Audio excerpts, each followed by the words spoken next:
Ako, si Scatred Notarion, o mas kilalang Kois Red. Laking probinsya ako ng San Francisco, Quezon Province at kailangan mag-ibang bayan para mag-aral. Dito ako napadpad sa Artacho, Pangasinan para tuparin yung mga pangarap ko.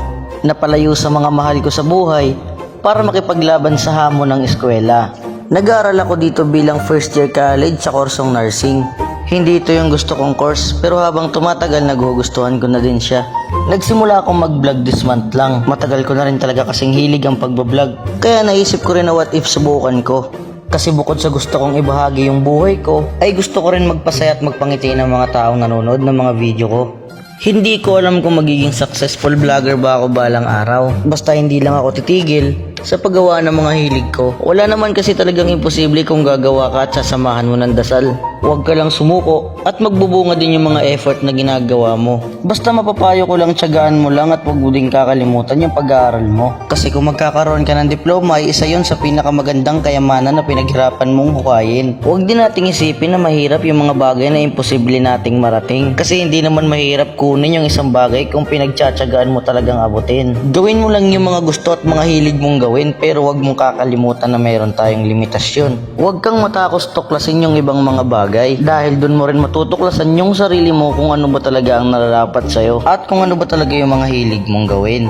Basta galingan mo lang sa buhay at alisin mo sa bokabularyo mo yung salitang pagsuko, dahil ang salitang pagsuko ay para lang sa mga taong hindi naniniwala sa mga sarili nila. Walang mangyayari sa buhay mo kung palagi ka na lang sumusuko.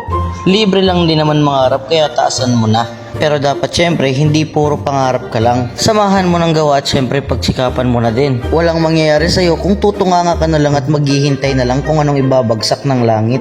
Gawin mo lahat ng mga bagay na gusto mo kung saan ka masaya at habang wala kang tinatapakang tao. Hindi natin alam kung hanggang kailan tayo mabubuhay sa mundo. Kaya ngayon pa lang ay pagsikapan mo na.